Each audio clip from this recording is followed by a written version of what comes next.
What's going on, everyone? I have a super affordable rig for you today. If you're looking to get started in the PC gaming while keeping a healthy upgrade path, I think you'll like the results from today's test. We're starting today with the Intel 14100F. It's around $90. Gives us 4 cores and 8 threads, which is plenty for the GPU we're pairing it with today. The RTX 5050 is currently the least expensive way to access DLSS 4 multi-frame generation. Our main target is 1080p, but we'll take a look at 1440p and even 4K with expectations set realistically, since this is an entry-level GPU focused on 1080p without ray tracing. Memory is pretty straightforward, 32 gigabytes of DDR5 at 6000 MHz. The motherboard is a very affordable Gigabyte B760M ultra durable MATX size, placed in a dark flash D200 lunchbox style case with plenty of room for future upgrades. For the power supply, I went with an 850 watt fully modular unit. I wanted something modern and modular to keep cable management clean and support future upgrades. Once you look at modular PSUs, the pricing difference between 750 watt and 850 watt is minimal, so instead of buying a smaller unit now and replacing it later, it made more sense to install a solid long-term power supply from the start. So while 850 watts might look like overkill for this GPU, it's actually smart planning for future CPU or higher tier GPU without having to swap the PSU down the road. The whole point of this build is to get you gaming without blowing through $1,000, while still giving you a platform you can grow into. So why Intel? Well, the AM4 is a solid budget platform, but it is nearing the end of its lifespan. It tops out at the still pretty good 5800X3D, which is getting harder to find and more expensive. AM4 boards also lock you into DDR4 memory.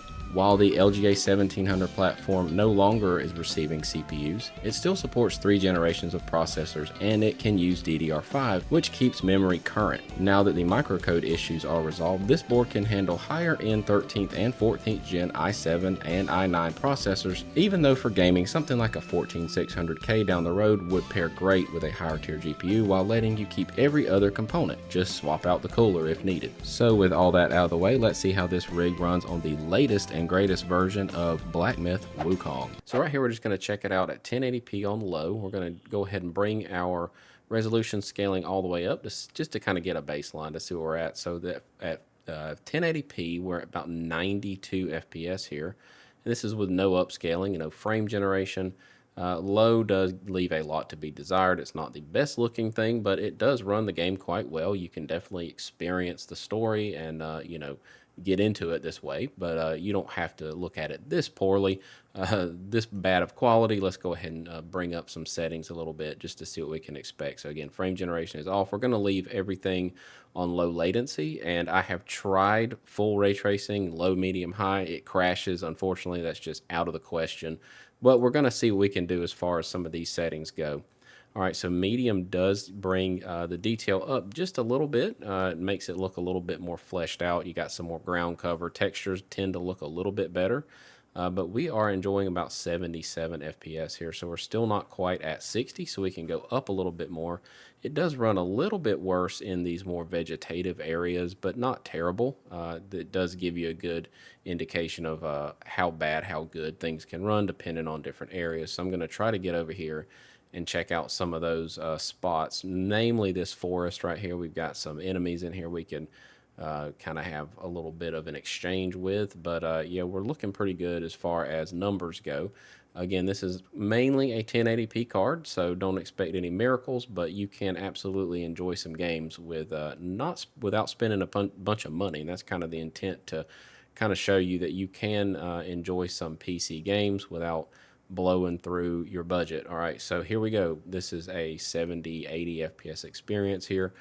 Let's go ahead and bring this over though and just go on up to high. Now high gives you a lot more detail. This is probably my favorite setting as far as what you get for what you are. Kind of the best bang for your buck, I guess, is a better way to say it, because you get around 60. We're not doing any upscaling at all, and you do enjoy a nice level of detail. You don't have to go up to any sort of upscaling yet, but right here at 54 FPS, and this game runs pretty well in the 50s, 60s. You're okay there, especially on a controller. If you're buying an RTX 5050, you're not expecting the best possible results here. So everything again is from the perspective of a super budget build. But let's go on ahead and go over to the next level of preset here. Let's just go on up to very high. Now we're going to have to do some upscaling at this point because it drops significantly, cut our frame rate in about half. So let's go up a little bit on our DLSS, and we'll see what we can expect from that point forward. So let's see what we can do. Okay, let's come into here, jump over, and let's just give it a quality upscale. Looks pretty good at 1080p to leave it on quality. All right, so that gives us a little bit more performance. Now right here, 48, 47, 49 FPS. Again, this forest is a little bit harder to run, so I'll kind of like to run around in here just to kind of give you worst case scenario. But as you kind of go into these other places, as you can see, we're back up above 60. So, you know, it kind of all depends on where you're at. This game swings about 15 to 20 FPS depending on the area. But here in 39, 40, so we're going to do a little bit more of some upscaling and see what we can expect there. It looks just fine all the way down to performance, especially on a little bit smaller monitor where your you know, pixels are a little bit tighter. But yeah, we're at 45 FPS. Balance doesn't really do a whole lot in this game. That is kind of the case for all the different GPUs I've tested out in Wukong. Really, performance does give you the biggest bang for your buck. I mean, you know, you can really crank up some settings if you are able to go to that DLSS performance. That brings us down to about 50%. All right, so we're going to continue with the rest of the test here at the 50% level. A little snag there, but you know, we are on some you know, budget hardware, so we're going to forgive it. All right, so we are at about 62, 63 FPS over here in this area. So to go any higher, I would probably recommend some frame generation. So let's go ahead and go to the next level just to kind of show you what that next level looks like, which is cinematic. And cinematic is basically very high with a filter. It does look good. It kind of gives it this ethereal, mystical vibe, especially as some things in the distance start to have like a little bit of a haze or an atmosphere to it. That's kind of the best thing that I can kind of say that is the difference, just from what I've seen. But as you can see here, we are at about 44, 53 FPS. So still, you know, not quite worth it in my opinion. I would probably recommend just going down to at least high and checking out some frame generation from this point forward. So high on performance gives you 95 FPS, and really high is a really good setting. Like I said, it looks really good, especially with that performance DLSS activated. You can get some really nice frames. All right, so right here, let's go up and check out very high with performance and see what we can do there. Because if you're at 90 FPS, you don't really need to do any frame generation in this title. So we can afford to crank up the settings just a little bit more and see what we can do as far as, you know, what we can expect as far as some performance DLSS goes. So that gives you right around 60 FPS. So right here, you've got about a gig left of VRAM. So I'm not super positive that frame generation will necessarily do a whole lot because that does require additional VRAM, but we're not using all of that. We are still around 5.2 of used. So that allocation is just the computer saying, hey, I need this much VRAM. Don't do anything with it. You know, I might need it is all it's really saying. So really we could probably frame generate and see what we can expect. So around the 56 FPS mark, I want to do a little bit of, I want to check our PCL while we do this. Just bear with me 1 second. Let me get that activated and on the screen. All right, so anytime you are doing frame generation, it's not a bad idea to have your PCL activated. I need to actually move it over because it is currently behind my, yes, I know it's running. I need it over here. There we go. So now we have it over there where we can see it. All right, so 55, 60 FPS. So really good idea to keep an eye on your PCL, which is right around 50 milliseconds at the moment, which is perfectly fine. I'm on a controller. You can go up to about 80 milliseconds of latency before a controller starts to become, you know, a little sloppy feeling. But let's just keep on going and see what we can do. I'm going to kick on some of that frame generation. I'm just going to go to 2x just to kind of control it a little bit more. So that gives our PCL a little bit of a lift, not too bad, about 8 to 9 milliseconds, 57 milliseconds there. So still well within the controller range of 50 to 80. And that gives you 90 FPS here. So really the, you know, main takeaway is you can absolutely play this title at 1080p, no problem. With, of course, we're not doing any ray tracing. That is completely out of the question. But you could potentially even push this to 1440. I'm going to try to explore that a little bit for you in this review. But right here, this is kind of a good setting, in my opinion. You've got 2x frame gen. You're utilizing 6 gigs of that VRAM. You're only allocating 7.7. You've got 8 on this card, so you're still okay there. And then, you're able to just enjoy some really good looking visuals as long as you just keep your expectations kind of, tempered a little bit. You should be okay. So let's just keep going here. I'm going to jump up to that very next level and go to the cinematic setting. So cinematic 2x with our super resolution on 50%, and that still provides a 60 FPS experience. Again, you are a lot of that is frame generation, and you are looking, you're spilling a little bit of VRAM, not too bad. We're at 550. That's not what it has to use some, so that's not all that's spilling over. Maybe about 200 to 300 megabytes is spilling over, so it's still running fine. Those assets are just being offloaded in the background at the moment. But yeah, we're at 56 FPS here, so you could go up to cinematic. I don't think it's worth it. I mean, to have frame generation turned on 2x and you're only getting 58 FPS in some areas, still struggling to be at 60. I would just say the best setting for 1080p would be to leave it on 50%, 2x frame gen, ray tracing off with very high or high. Either one of those work just fine. That gives you plenty of frames as far as over 60. You got a comfortable PCL at 60 milliseconds on a controller, so this would be a viable setting to me. So after this little exchange there, I'm going to jump over and try out some 1440, and I'm going to set the test up kind of initially as with some realistic realistic settings in mind. So I'm going to go up to 50%. 2x frame generation, and we're going to drop this down to medium. All right, so let's see what it does here. So this is a 1440p test here, and that gives you, PCL is not reporting it. There it goes, 46 milliseconds. So medium on 1440 with the 2x frame gen gives you 112 FPS here. And yeah, pretty surprising, really. I mean, medium is a good looking setting. It's not quite low. Low looks very, very flat. Let's jump it up to high. So you might be able to kind of get a good experience on high. Since you went up in resolution, you might have to go down just one tick down to high.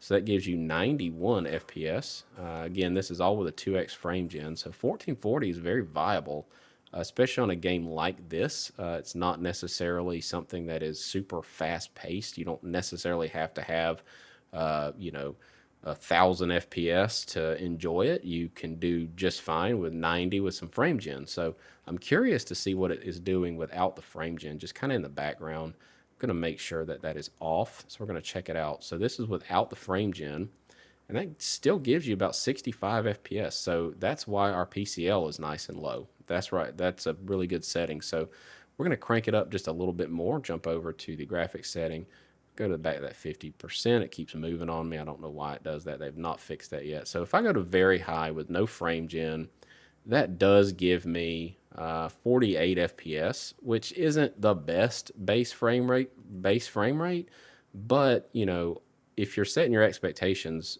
with a $250 very, very entry level card, some frame generation ain't a bad idea at this setting. I mean, I think you can do it. Let's jump over and just see what we can expect here. So, okay, so definitely not going to go up to very high or go past very high. That's going to really tank it. All right, so let's go to 2x. And really the main thing is just going to see if our VRAM holds up, because we're utilizing a lot more VRAM with a higher resolution.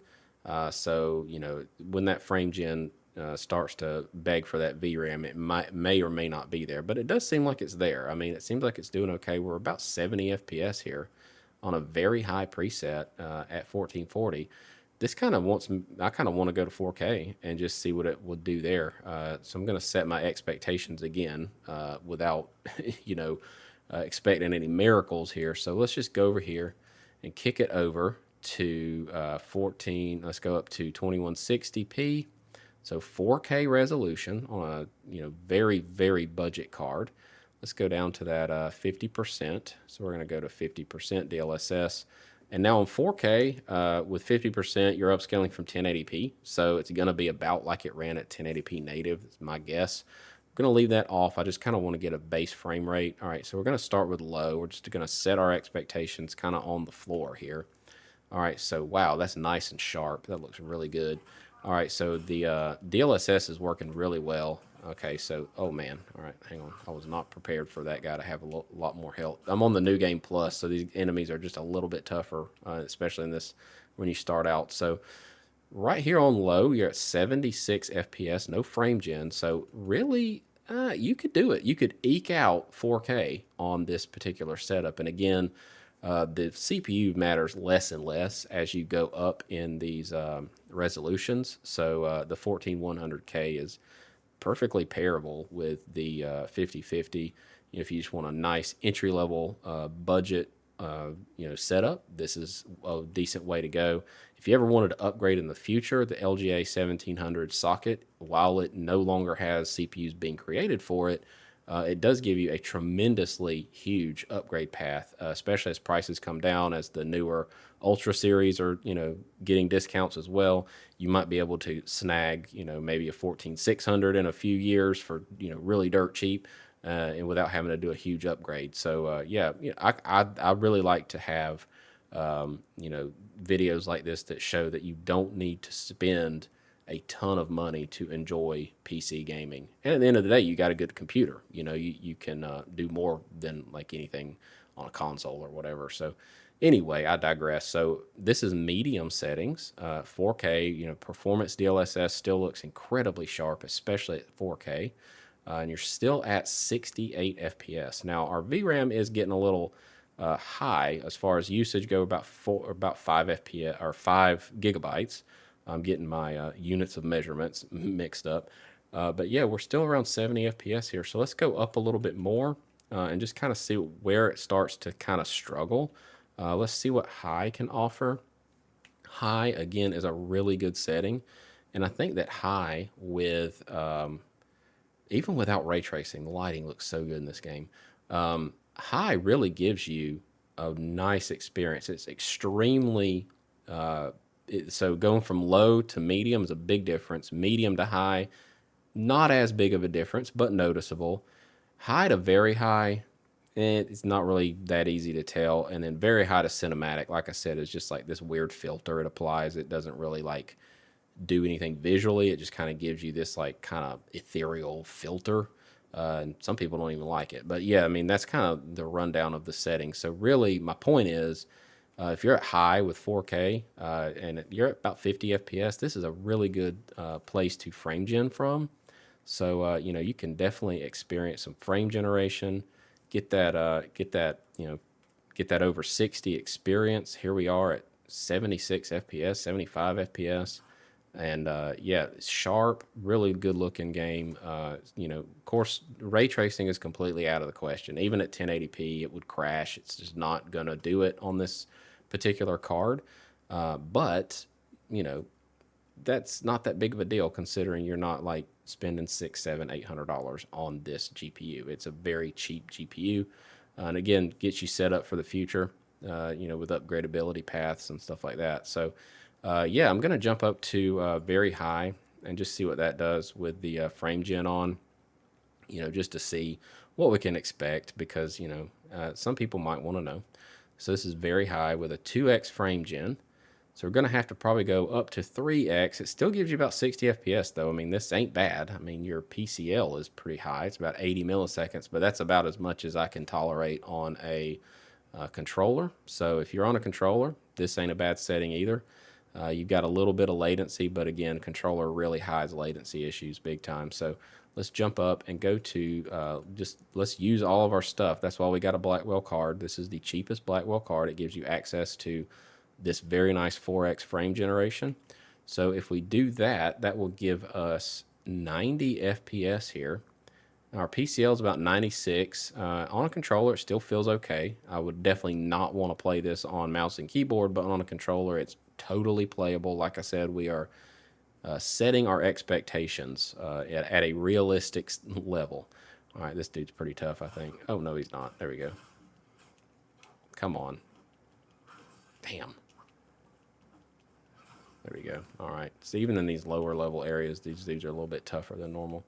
All right. So yeah, let's jump over to see what we can expect. You know, let's go. We got 4X. Let's see what we can expect. Just cinematic. You know, cinematic 4X all the way maxed out. Whew. It is rough. I can definitely feel some slop even in the controller. This probably is not how I would want to play it. 124 milliseconds of latency. That is a lot of latency, and you can even feel it in a controller. So hopefully this gives you a pretty comprehensive look at what you can kind of expect from, you know, a really, really super budget setup. So if you like this kind of stuff, please drop a like, share it with a friend, anybody who you think might get something out of this. And if you're brand new here, you know, smash that subscribe button for me. And if you're not new here, thanks for coming back. I really appreciate it. And we will see you all in the very next video. Peace.